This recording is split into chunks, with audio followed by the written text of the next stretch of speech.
Salvete discipuli, soy el tutorísimo, tu profesor favorito, quién si no, y en el día de hoy te traigo la primera unidad de historia. Por fin, vamos, que es la unidad 6 titulada El nacimiento del mundo moderno. Como siempre, sabéis que los materiales que vamos a usar son estos maravillosos apuntes y la presentación que tenéis disponible para descarga, como siempre, en el aula virtual. Así que venga, vamos a ello, que si nos dan las uvas luego es una movida. Primera unidad de historia y en tercero de la ESO se estudia la Edad Moderna. Y vamos a ver pues el principio de dicha Edad Moderna. Así pues, vamos a verlo, vamos al principio, los primeros siglos.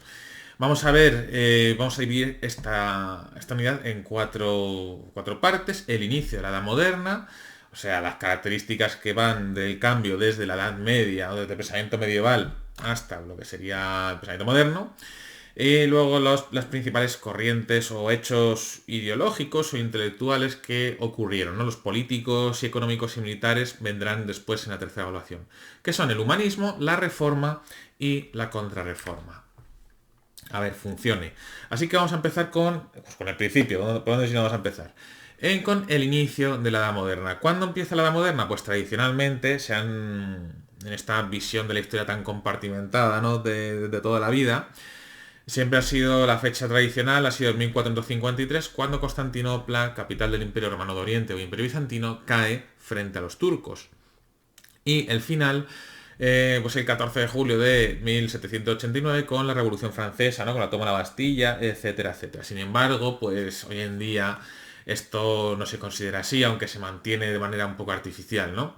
O sea, sabemos que sí, o sea, hay un cambio de mentalidad entre lo que sería la Edad Media y la Edad Moderna, pero no pasa de la noche a la mañana, no pasa en un año, sino que pasa en un periodo más largo de tiempo que vendría a ser la segunda mitad del siglo XV. Y en esa segunda mitad del siglo XV vamos a ver una serie de cambios que vamos a traeros aquí un poquito resumidos. Primero, una recuperación demográfica y económica. Demográfica se refiere a la población. De hecho, la población se recuperó después de el siglo XIV, que fue un siglo de declive demográfico, sobre todo debido a las epidemias y fundamentalmente a la peste negra que diezmó a un tercio de la población europea. Sin embargo, una vez recuperado de esto, vamos a ver que la demografía se va a recuperar bastante y de hecho va a ser así esta tendencia hasta el siglo XVIII, en el que se va a disparar.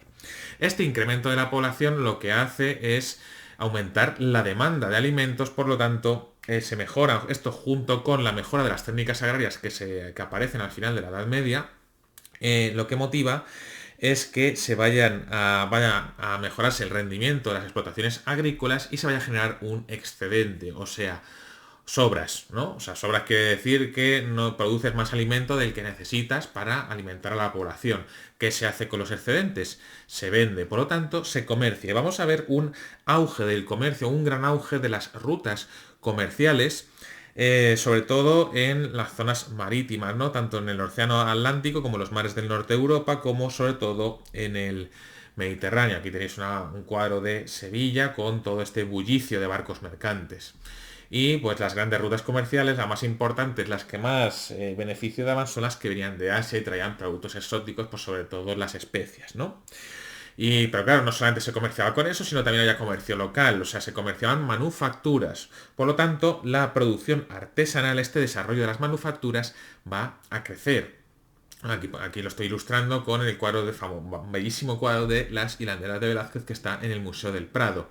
¿Dónde se lleva a cabo el comercio y dónde se lleva a cabo las manufacturas? Principalmente en las grandes ciudades. Vamos a ver un incremento de las ciudades. O sea, va a crecer en tamaño y en población. Fundamentalmente las que son centros comerciales. O sea, sobre todo las que están en la costa o en los ríos. Y esto pues va a llevar también aparejado una mejoría, un ascenso, como viene aquí, de la burguesía, que es la clase social que domina las ciudades. Dentro de los tres estados que existen y que van a seguir existiendo en la Edad Media y la Edad Moderna, la burguesía, en este tercer estado del pueblo, o sea, los que no son ni nobles ni clérigos, son los más ricos. Son los que controlan el comercio y son los que se van a enriquecer. Son los grandes comerciantes y los grandes banqueros. Son los que van a prestar el dinero y son además los que van a pagar impuestos fundamentalmente a los reyes. Y por eso, por todo ello, van a ganar una gran importancia social y van a ser muy protagonistas durante la Edad Moderna. Aquí tenéis, por ejemplo, una letra de cambio, ese documento, ¿no? Que era una promesa de pago. Y esto va a llevar al establecimiento de un nuevo régimen político que se conoce como la monarquía autoritaria, una monarquía mucho más fortalecida. Los grandes monarcas de esta época, pues las grandes monarquías, Inglaterra, Francia, el Imperio, Portugal, Castilla y Aragón, que van a formar la corona hispánica, etcétera, etcétera. Muchas más, pero vamos, estas son las grandes, las fundamentales, ¿no? Y esto se va a conseguir por muchas cosas, principalmente por 4 características. Uno, por la creación de ejércitos permanentes, o sea, antes los ejércitos eran ejércitos de levas, o sea, se reclutaba gente para pelear y cuando se acababa la guerra, esa gente que eran fundamentalmente campesinos, volvían a sus labores. Sin embargo, ahora los ejércitos que van a tener, por ejemplo, el de los Reyes Católicos, va a ser un ejército permanente, o sea, van a ser soldados, entre comillas, profesionales, que además van a recibir un estipendio, un salario. Además, se va a crear una burocracia, o sea, un cuerpo de funcionarios, una estructura estatal, y así como una tesorería, ¿no? Que va a gestionar todos estos nuevos ingresos que va a conseguir la monarquía. Fundamentalmente se va a nutrir de los impuestos al comercio. Además, se va a crear la diplomacia, o sea, relaciones entre estados, pero ya relaciones permanentes. O sea, se van a crear las embajadas. Y España tiene el honor de poseer la embajada más antigua del mundo, que es la embajada de España ante la Santa Sede, o sea, ante el Vaticano en la ciudad de Roma. Grandes reyes autoritarios de esta época, los más importantes, los reyes católicos en España, o Francisco I de Francia, o Enrique VIII de Inglaterra. El devenir de estos reyes los veremos en unidades posteriores. Aquí tendríais más o menos un resumencito, esquema de esta parte. Ya sabéis, si necesitáis tomar notas o lo que sea, podéis parar el vídeo, que yo tengo que tirar para adelante. Vamos a ver ahora ya todo el tema intelectual. Y la primera gran corriente intelectual es el humanismo, que se va a difundir por toda Europa durante el siglo XV. Este movimiento, que además va a dar lugar, luego va a motivar, entre otras cosas, la Reforma Protestante o el Renacimiento, pues va a tener una serie de características. La fundamental es que vamos a pasar de ese teocentrismo medieval en el que todo gira alrededor de Dios y en el que todas las respuestas te las da Dios o te las da la Biblia o te las da la Iglesia, y ahora estas respuestas se van a empezar a buscar en el propio ser humano. O sea, no solamente el ser humano va a ser un objeto de estudio, sino que se va a confiar más en el raciocinio y en la conciencia del propio ser humano. O sea, este teocentrismo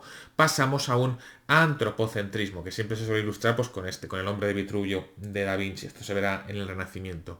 La otra gran característica fundamental del humanismo es la recuperación de los iconos clásicos, ¿no? La recuperación de todo ese legado clásico que, si bien haya continuado durante la Edad Media, ahora se va a poner mucho más en valor.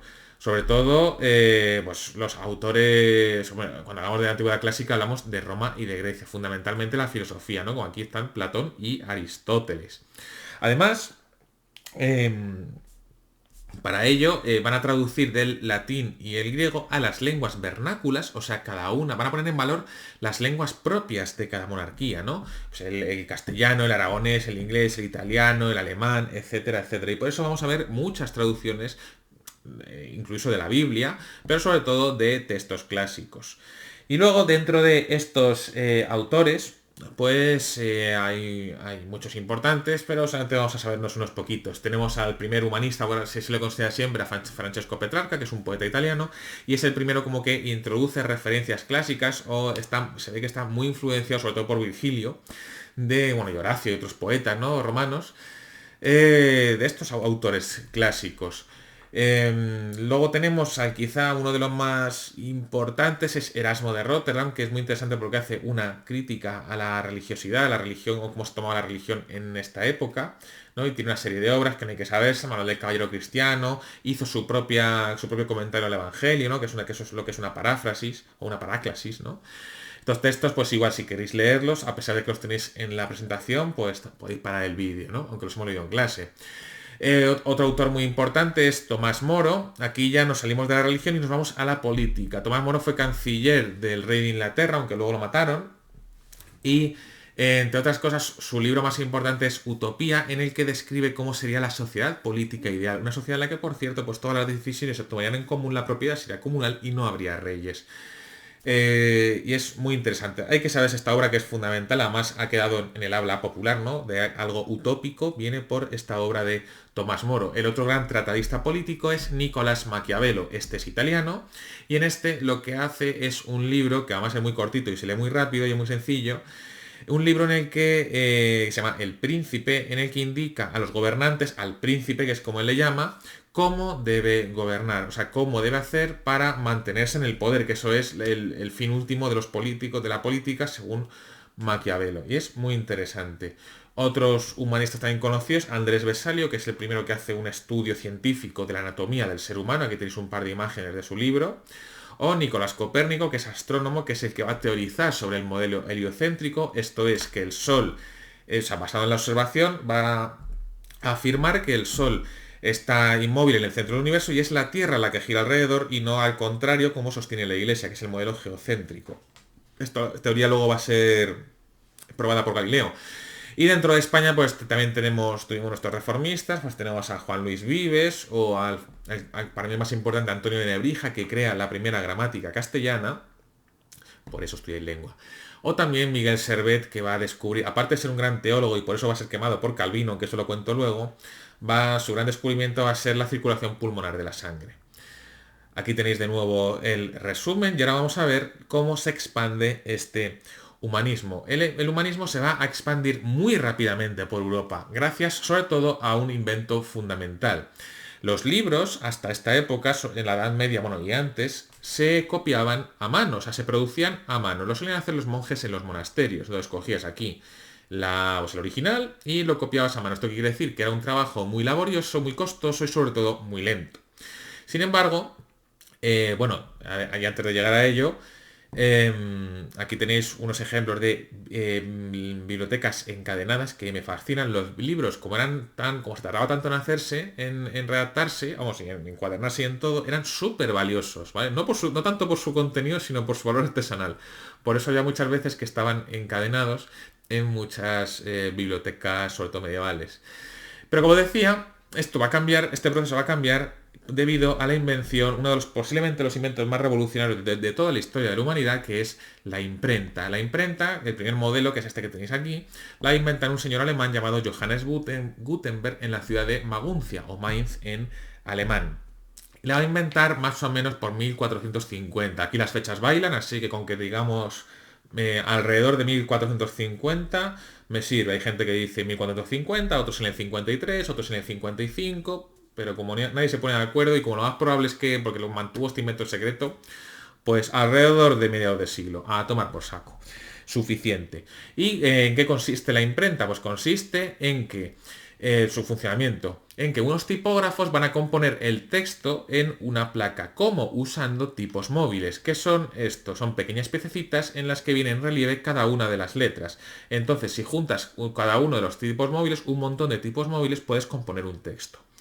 Entonces, lo van a componer en una placa, esta placa se va a entintar, posteriormente esta placa entintada se va a presionar, o se va a prensar, ¿no?, el papel contra dicha placa, por lo tanto se va a imprimir ese texto. Se deja secar como si fuera la ropa y finalmente se revisa, se encuaderna. Esto lo que va a producir, la consecuencia de ello, quiero decir, es que los libros ahora se van a producir en serie, o sea, se van a producir muchísimo más rápido, esto no quiere decir que sea instantáneo, ¿no?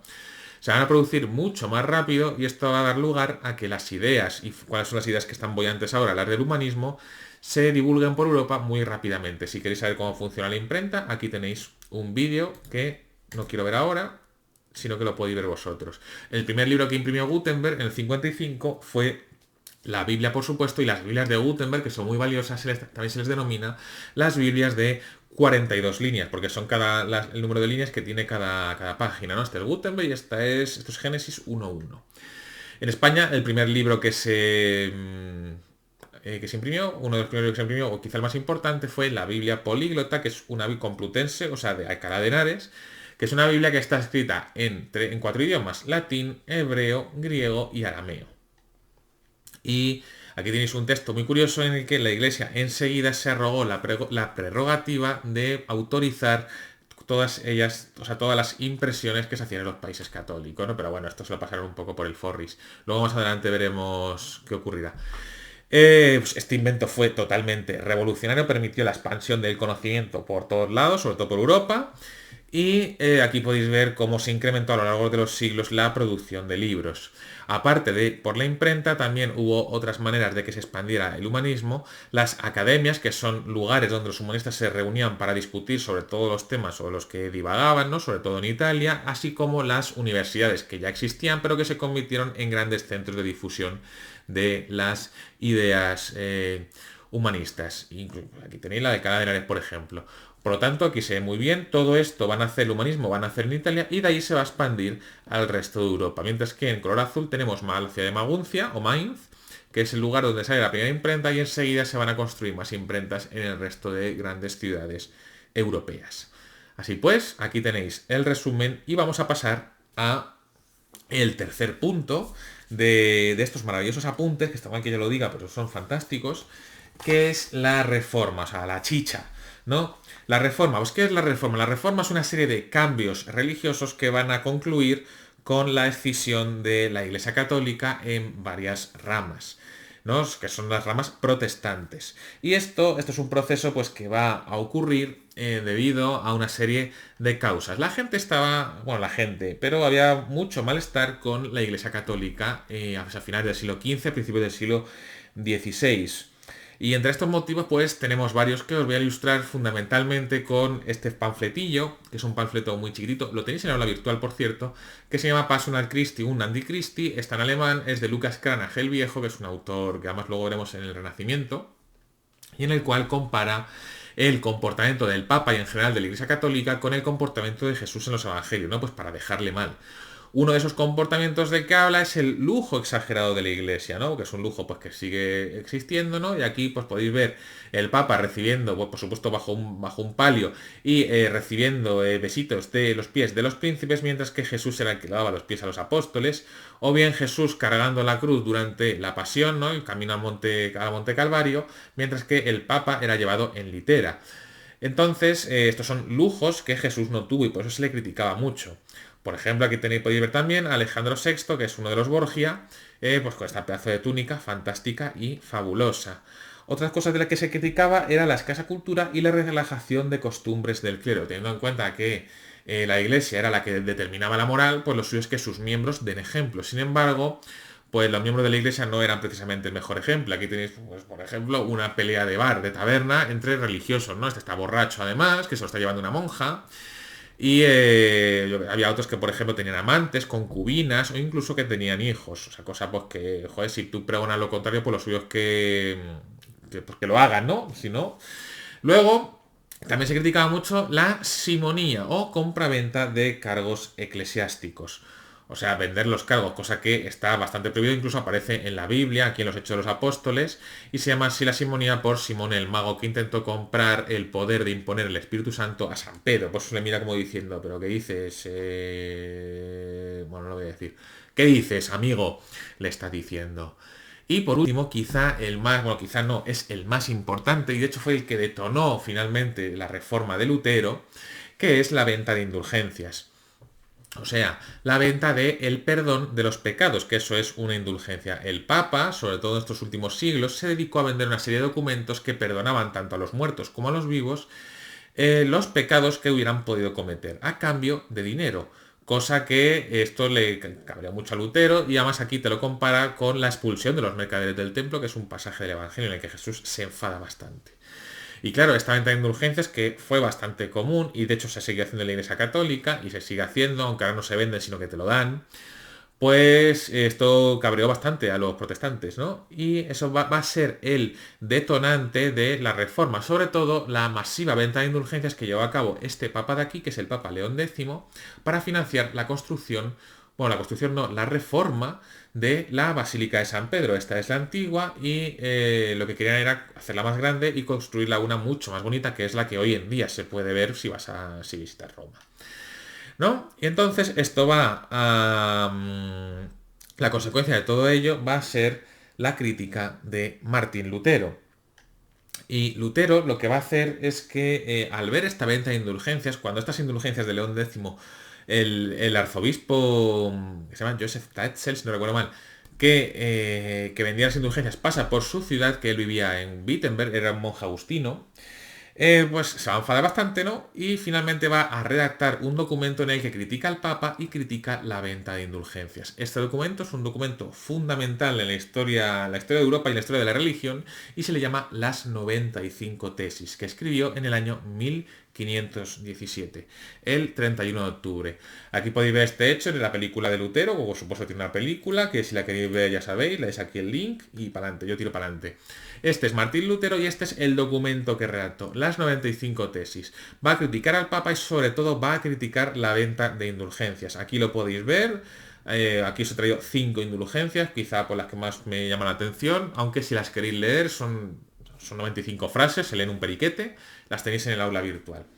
Pero va a hacer eso, va a hacer esta gran crítica y la va a clavar para que lo veáis a todo el mundo en esta puerta, que es como luce hoy en día la iglesia de todos los santos de Wittenberg. Aunque las puertas de madera han sido sustituidas por unas puertas de bronce en las que están grabadas las 95 tesis.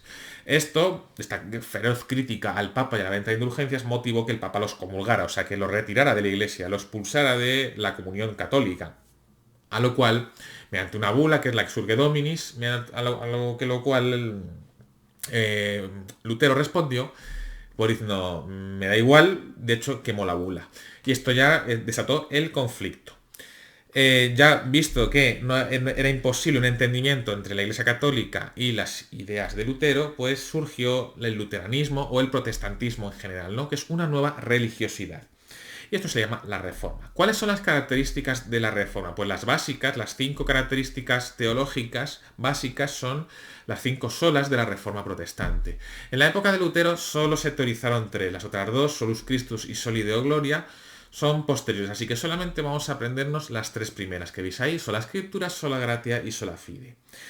Para empezar, la sola Fide quiere decir solo por la fe. Lutero afirma que solo el único requisito para salvarte es la fe en Dios y la fe en Cristo. O sea, no necesitas acometer buenas obras o buenas acciones durante tu vida para ganarte el cielo, que es lo que defiende la Iglesia Católica. Por otro lado, la sola escritura, que quiere decir solo a través de la escritura, quiere decir que la única fuente de autoridad religiosa es la escritura, o sea, la Biblia. Eso quiere decir que no necesitas a una iglesia que te interprete los pasajes de la Biblia, sino que eres tú mismo el que debe leer la Biblia y relacionarlo de esa manera.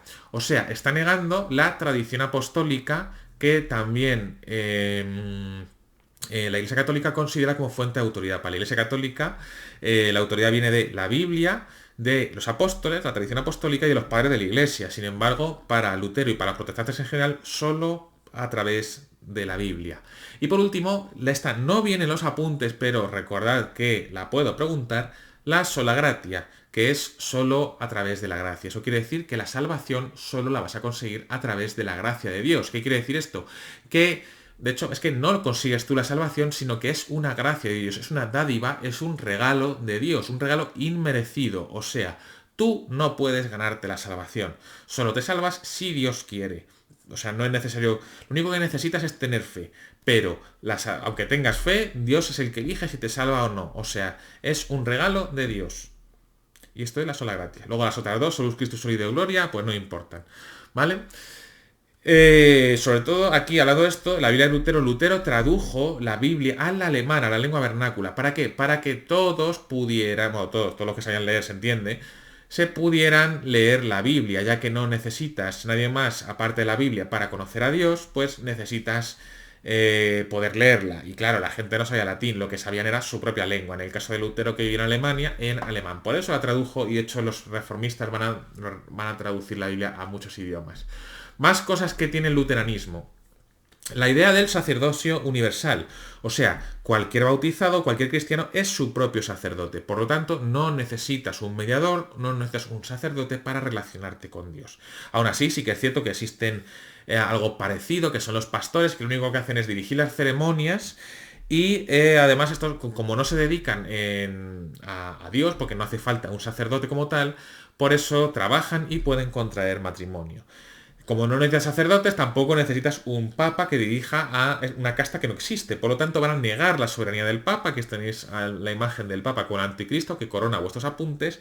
Y más cosas, van a eliminar el culto a las imágenes, a los iconos, o sea, a las esculturas, a las pinturas y en general a todos aquellos que no forman parte de la Trinidad, o sea, Dios Padre, Dios Hijo y Dios Espíritu Santo. Ni siquiera a la Virgen le rezan los protestantes y por eso fueron frecuentes pues las quemas de imágenes o destrucciones de imágenes en las iglesias. También van a eliminar las órdenes religiosas. Ya hemos dicho que no hacen falta sacerdotes, pues tampoco hace falta monjes, que son gente que se dedica 100% a la oración. ¿Por qué? Porque no necesitas a nadie que ore por ti, tú puedes rezar por ti mismo. Por lo tanto, en muchos países pues se van a eliminar estos conventos, fundamentalmente, por ejemplo, aquí tenemos Inglaterra y por eso están abandonados hoy en día. Por último, los sacramentos se reducen a dos, que son los dos únicos sacramentos que aparecen en la Biblia, el bautismo y la Eucaristía. Recuerden, la sola escritura. Así pues, aquí tenemos explicada, así de manera somera, la reforma de Martín Lutero. Recordad que si queréis tomar apuntes podéis pausar el vídeo. Esta reforma va a tener mucho éxito y se va a expandir por gran parte de Europa. Vamos a empezar por aquí, por este mapa. En color verde tenemos la reforma luterana, ¿no? De todos estos son protestantes, ¿no? Pues los luteranos, los que siguen la silla de Lutero, desde Wittenberg, se va a extender por toda Alemania, por Suecia, Noruega, Dinamarca y Finlandia, o sea, por los países escandinavos. Aparte de Lutero, hubo más reformadores. Y estos, de los más importantes, fueron los calvinistas y los anglicanos, en amarillo y en rojito. Los calvinistas se llaman así por Juan Calvino, que es un teólogo francés que vivía en Ginebra, hoy en día está en Suiza, en el cual, digamos que estableció su propio dogma, en el que la idea fundamental era la idea de la predestinación, la cual afirma que Dios te predestina, o sea, Dios, digamos, te salva o te condena en el momento de tu nacimiento.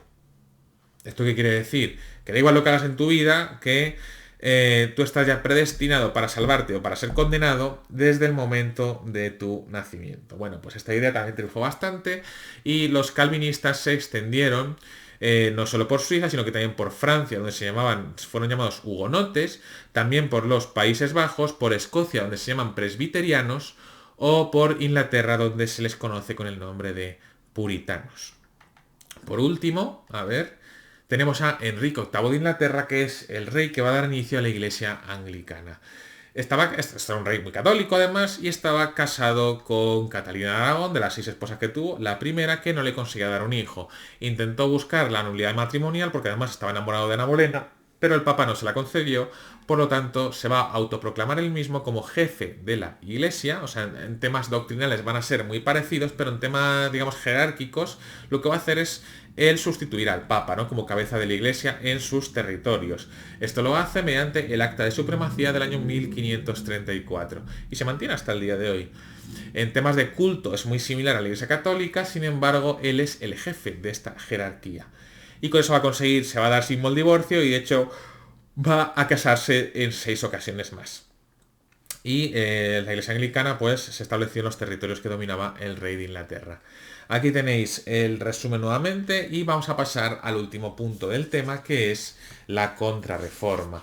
La contrarreforma no es otra cosa que la respuesta que dio la Iglesia Católica a la reforma protestante. Es un proceso que va a durar muchos años y en el que la Iglesia lo que va a hacer va a corregir los errores que evidentemente que admitió que haya cometido, pero también va a reafirmar su doctrina frente a la desviación protestante. Y esto lo va a hacer con 2 herramientas fundamentales, que son la Inquisición y el Concilio de Trento. Lo primero, el Tribunal de la Inquisición es un tribunal eclesiástico, o sea, un tribunal de la Iglesia. La Inquisición ya existía desde la Edad Media, ¿no? Por ejemplo, este es el escudo de la Inquisición española. Sin embargo, ahora se va a establecer en el año 1542 la Inquisición romana o Congregación del Santo Oficio, que era también como se le llamaba el Santo Oficio a la Inquisición. ¿A qué se dedicaba la Inquisición? A perseguir a herejes. Un hereje es aquel que se desvía de la doctrina oficial de la Iglesia. Para la Iglesia Católica, los protestantes son herejes. Cualquier tipo de protestante, de hecho, cualquier cristiano que no sea católico, para la Iglesia Católica es un hereje, ¿no? Y estos los van a perseguir en los territorios donde están establecidos. ¿Qué son los territorios católicos? Y lo que aquí tenéis a dos juzgados, ¿no? Lo que pretendía, bueno, de hecho el juicio más famoso es el de Galileo, ¿no? Que le obligaron a retractarse. Lo que pretende la Inquisición es que el hereje se retracte, o sea, que abjure o que niegue públicamente lo que ha, o sea, las ideas heréticas y que vuelva al redil de la Iglesia Católica. Pues si lo hacía, pues a lo mejor como mucho te daban un par de latigazos y vas que chutabas.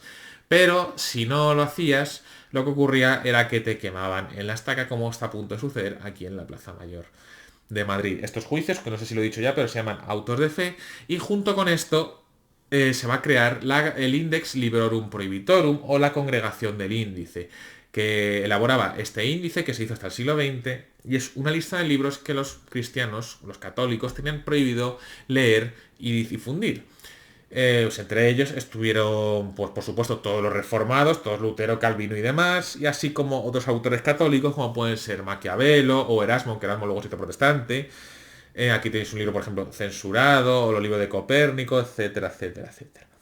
Por último, ay señor, que vuelco. Tenemos lo más importante que es el Concilio de Trento. Un concilio ecuménico es una reunión de todos los obispos de la iglesia o de todos los sacerdotes, aunque realmente los que van son los grandes, no los obispos y los cardenales, a instancias del Papa, ¿no? Para tratar temas que de gran calibre, de gran magnitud. En concreto, este concilio se va a convocar en la ciudad de Trento, se va a celebrar en esta iglesia y Trento está aquí en el norte de Italia. Y este concilio, que se va a realizar en una treintena de sesiones, o 30 y tantas, o 40 y tantas, un montón de sesiones, a lo largo de 18 años, entre 1545 y 1563. Aquí lo que se va a hacer es lo que hemos dicho al principio, ¿no? Se van a enmendar los errores y se va a reafirmar la doctrina de la Iglesia Católica y con una serie de dogmas que básicamente siguen hoy en día vigentes. ¿Quién va a ser el que va a extender esta doctrina? Antes de meternos en las características, los jesuitas, es que es una orden religiosa que se había creado en el año 1540 por San Ignacio Loyola, que era un monje español, que está aquí vasco concretamente, y van a ser de hecho hoy en día sigue siendo la orden más importante dentro de la Iglesia Católica y va a ser la que va a extender las ideas del Concilio de Trento, que básicamente son las que tenemos en esta columna de aquí. Este cuadrito que es fantástico porque te vienen las ideas de Trento, las ideas católicas, en contraposición a las ideas protestantes. Entonces, vamos a fijarnos en las más importantes. En temas doctrinales, la salvación se va a conseguir mediante la fe y las buenas obras. Necesitas esas dos cosas. O sea, creer en la Trinidad y llevar a cabo buenas obras con el prójimo, se entiende, mientras que si nos acordamos los luteranos la sola fide y los calvinistas mediante la predestinación. Los católicos siguen manteniendo la existencia de 7 sacramentos, que son estos que ahora vamos a ver, mientras que los luteranos solo tienen 2. Los católicos veneran a la Virgen y a los santos, cosa que no hacen los protestantes. En temas de culto, la misa es muy importante en la Iglesia Católica, se hace en latín, porque es lo que dice Trento, y además la lee un sacerdote, primero porque es el único con derecho a interpretarla y segundo porque de la Iglesia seguramente sea el único que sepa latín, ¿no? Se veneran imágenes y los sacerdotes deben guardar el celibato, o sea, deben ser solteros, no pueden contraer matrimonio y por supuesto no tener hijos. Se siguen manteniendo las órdenes religiosas y el jefe de la iglesia sigue siendo el Papa de Roma con sus acólitos que son cardenales, arzobispos, obispos, etcétera, etcétera, etcétera. Por lo tanto, los 7 sacramentos de la Iglesia Católica recordamos que son bautismo, comunión, confesión, confirmación, matrimonio, ordenación y extrema unción o unción de los enfermos. Aquí os tenéis todos juntos en este maravilloso cuadro de Roger van der Weyden. También tenemos que saber que la Biblia que usa la Iglesia Católica y la Biblia oficial de Trento, que va a ser la que se use hasta la traducción de la Biblia que se usa hasta bien dentro del siglo XX, cuando se quita la misa en latín, es la Biblia Vulgata o la Vulgata de San Jerónimo, que fue un monje que la tradujo en el siglo IV, ¿no? La Biblia que está en latín, por supuesto.